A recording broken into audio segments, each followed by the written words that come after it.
I think I missed a part of the meeting where you guys tell me what actually is going to go down. Yeah. Hey guys, how's it going? I'm the owner of Peak Growth AI. My name is Vishay. He's the owner of YScaleAI. Today we are with Smart Tree Solutions. We're currently waiting for Raphael to come down. This is Sherman. He is associated with Smart Tree Solutions. And just, before we kind of give everyone the whole sauce on what's been going on, I want people to know the bad side of marketing as well, because it's not like these guys signed up with us and everything went perfect. Like, no, it's not sunshine and rainbows. So he's gonna tell you the true authentic thing on how this whole thing came to be. So first thing I wanna start off with when we first met each other, which was all the way back last year, right? Last year. Last year. Tell them, and I'm being honest, I'm the first marketing guy that's gonna tell you this, that is not sunshine and rainbows. So tell them how the first round was. It was shit. Well, so here's the thing. The first round, I was not as heavily involved, but I was right there for everything. So there were issues on both ends. From their end, we weren't getting the dedicated and solid and serious leads that we needed on a consistent basis. And from our end, we weren't able to handle them once they came over because communication was an issue sometimes and we had the wrong person selling. So communication is very important. They can send me all the leads I want, but if I can't convert them by having clear and proper communication, which gives me the first step in having a chance at getting that business, then it won't make a difference how good they are at their job. It's still not going to help me. So we both made changes. They made some tweaking to their funneling system, their pipeline, and we made changes on how we approach the business.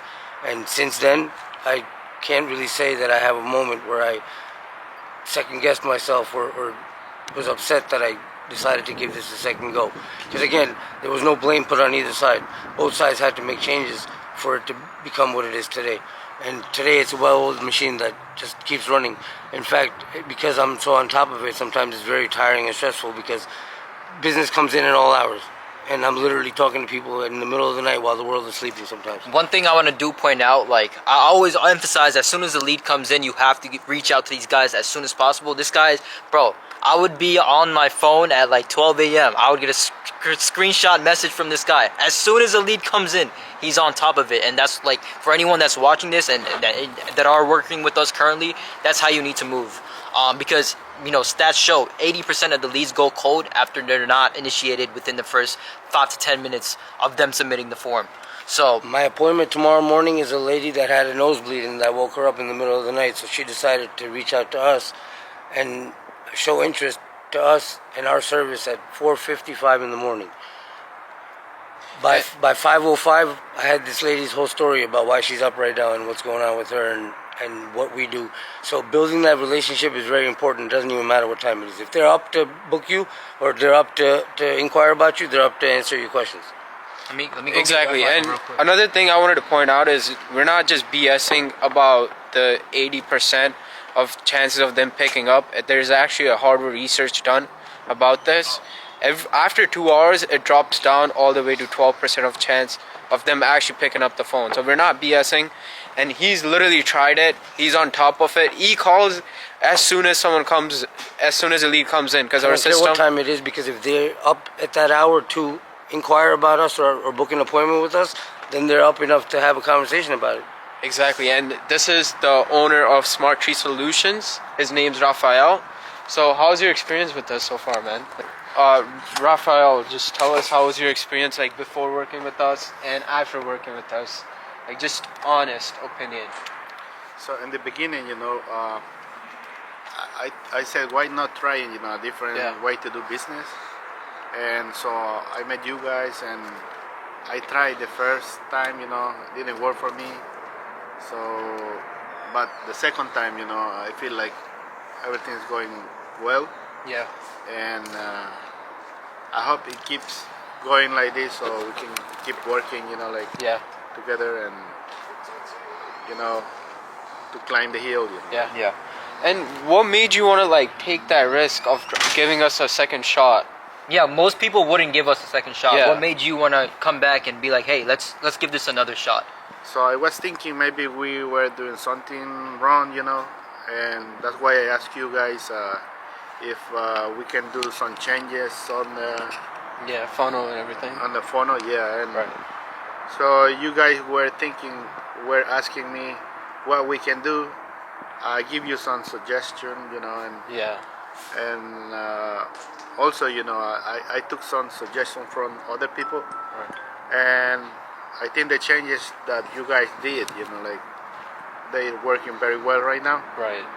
and I'm very happy, to be working with you guys, and I hope everything goes well. Yeah. Very And glad. before working with us, like, what was your business like? Like, how were you getting work coming in? Was it word of mouth, referrals? What were you doing? So most likely were referrals, but when you get referrals, you don't work every day, like how we are working now. Like every week, we are doing estimates with my partner, and Yeah. we catching some jobs, and it's like 90%, 100, almost 100% better than referrals, like. Yeah. And another question that I want to ask you is that some of these people think that lead is always the issue. They think like communication, all that doesn't matter. It just lead needs to be good. So what do you have to say about that, Sherman? I would also like you to answer this. So communication, as he said, is very important. Exactly. Listen, you can get all the solid leads you want, but this is not something that they're paying you to cut their grass. This is a big job that involves some risk and involves a lot of money. So they're not just going to hire you because you came in and they were a solid lead. Sometimes you have to build that relationship, and that only happens through communication. I'm on top of my customers. If we're running late, if we're changing anything, they literally know about it the minute I know about it. And if you read our reviews, that's one of the things that everybody talks about, that these guys communicate really well and they keep you in the loop about everything. Anything changes, my customer knows the moment I find out. And all that stuff is always going to be helpful and more beneficial. You can get all the solid leads you want, but if you want a higher conversion rate, then building that relationship is everything. Yeah. And what are like the other things that you changed in your business, like on the second time that? Well, again, I wasn't selling. I was just going with him so I could start understanding and learning the process. But I wasn't talking to the customers. Right. I was never introduced to the people. He dealt with them. And again, that's where the clear communication thing comes in. Because sometimes people, if they don't understand your accent, they're ashamed to say it. So they won't say anything, but that also becomes a problem because then you don't understand each other when you guys are trying to have a conversation about something that's going to cost you a lot of money and it's a serious thing that you're about to do. So that doesn't help. Right. So sometimes that ends up becoming the reason that the lead ended up going cold and they ended up going with somebody else. So by eliminating that, now being that I speak multiple languages, that always helps because I can, accommodate a lot more variety of people, even if they don't speak English. So that's a bonus, but that's not absolutely necessary. As long as your English is good and your communication skills are good, and you're willing to just start a conversation with people. Yeah. Find out what else is going on in their life besides the fact that they need a tree cut. Why do they need the tree cut? Right. Or instead of just treating them like customer number next. Right. And because again, when you build a relationship, that's how you get your repeat customers. Right. Yeah. Whether they have one other tree or 10 other trees or 100 other trees. But that's how you build your repeat customers because you're not just a vendor to them anymore. You've built a personal relationship. Right. And tell me about the quality. Like, how is the lead quality, the appointment quality? What did you like? At this point, I would say it's running at about 98% on the clean and good side. Not everybody's ready to do it tomorrow, but I don't need them to be. As long as they're all serious tree service need people, and they're not just lollygagging because they have too much time on their hand and they're bored. Right. So 98% I would say are on spot, on the money. Whether they're doing it the same day, we've booked people, we've gone and seen them and booked them for the same day before. Right. It started happening recently. I think we're at 3 that we went and saw and did the job the same day. But that's increasing also. Yeah. So the number of, I would say, duds or people that are wasting our time, 2% if that. Right. And that 2% I'm saying because I'm going on the furthest end of the spectrum. I would say more like anywhere between 1% and 2%, because it's that minuscule. Right. That's why I said that obviously you guys have made changes on your end as well, because I could be the best salesman in the world, but if a little more of a screening process wasn't tuned up on your end, and we started getting more solid people that were serious about getting it done, then me being the greatest salesman wouldn't help if the guy's not serious and he's just wasting our time.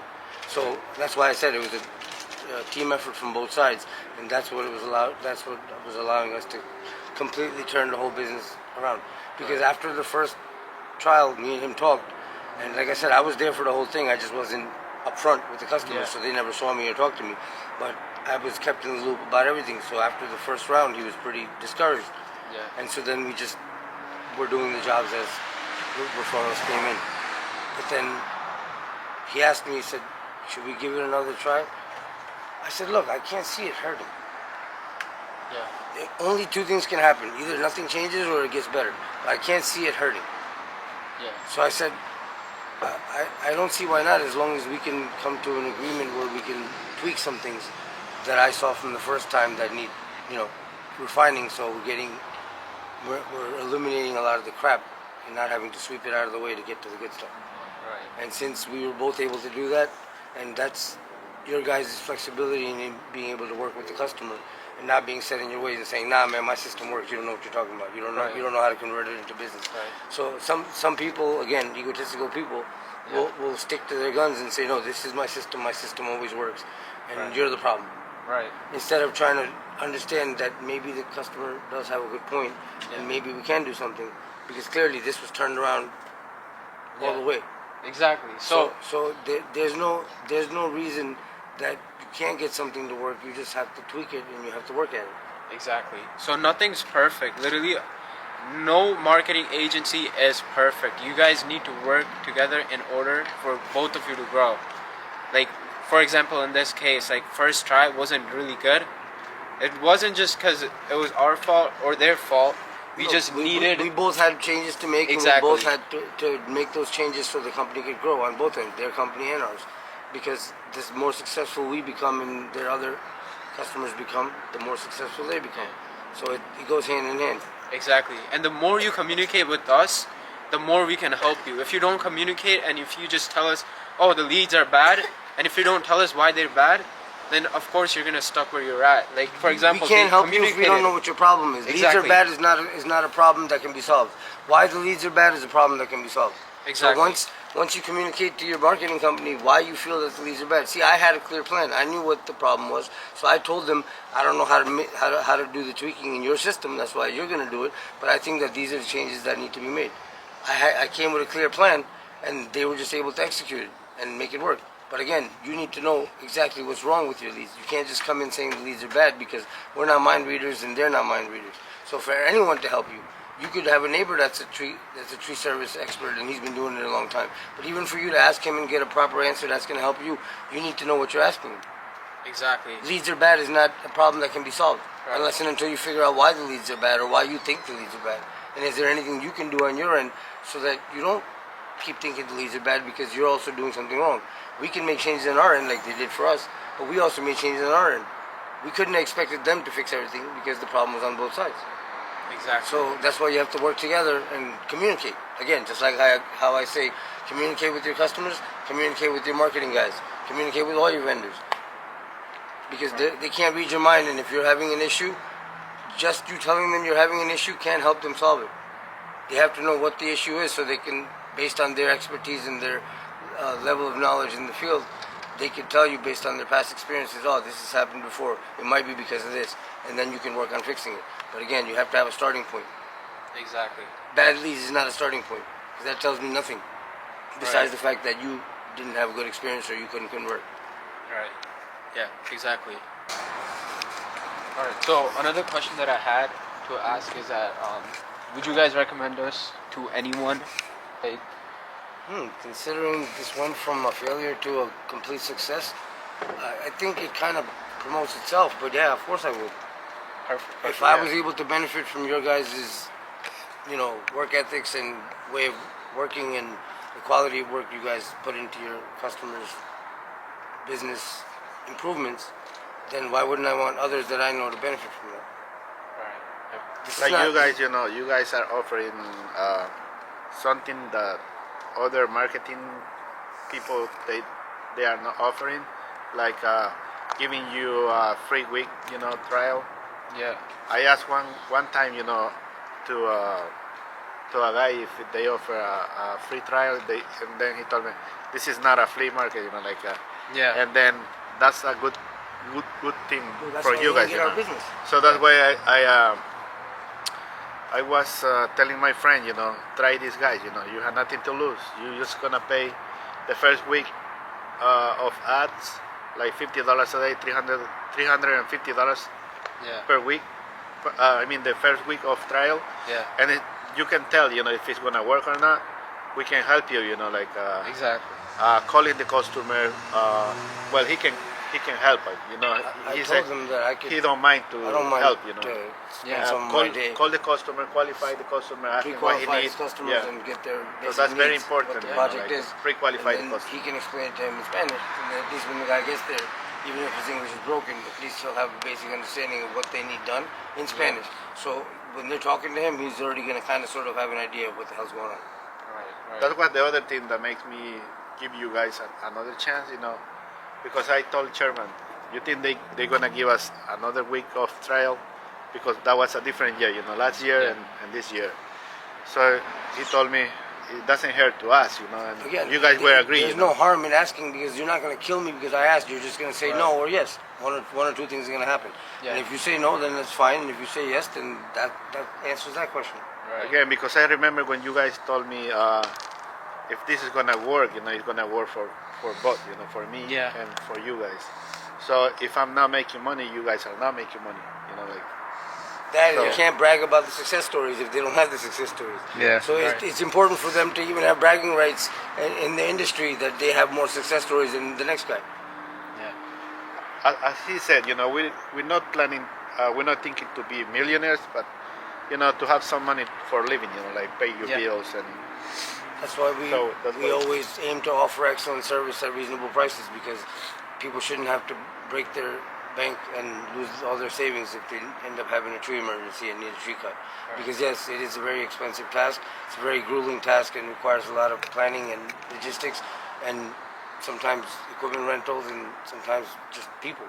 But at the same time, we're not doing this to become millionaires, so we're never going to take a customer for a ride, whether they have the money or they don't. And usually when they don't have it, our heart's usually even, more inclined to be like, all right, you know what, we'll do it for cheaper, just because they're not going to be able to afford it with another company. Because most companies don't work from the heart, they work from the brain. Mathematics and profits, quarterly numbers, those are the things that matter to those guys. We're not in it for those reasons. So again, we're not going to do it for free or lose money, but we're not going to take anybody for a ride. We're going to do it for a fair price and do the best job possible, and not negotiate on the quality of work. Because some people will give you a cheaper price just to get the business because you bargain with them, but then they'll also give you that kind of quality of work because they have to take a lower fee. And that's something that should be told to you before you agreeing for them to come out and do it. But if that's something that they just do automatically without telling you and hope that you don't recognize, then that's wrong. So we're not in that business. No matter what the price is that we both agree on, we've obviously agreed to that price, so no matter how low we may think of it in hindsight, we've already made the deal. So our quality of work will not diminish, and you'll get the same service that you would have gotten had we not negotiated the price down. Another thing I wanted to mention, not only we work with tree services businesses, we also work with contractors, general contractors. If you do bathroom remodel, concrete, whatever you do, we work with you guys, like specifically in construction niche. Alright, so that's that. Alright, so I mean that was pretty much it. I think that was good enough. All right. Well, like I said, I could talk for hours. Yeah. Sometimes people are like, yo, you must love hearing yourself talk because you don't ever shut the fuck up. I'm like, well, look, Sometimes, he's calling the customer, they start talking about their life.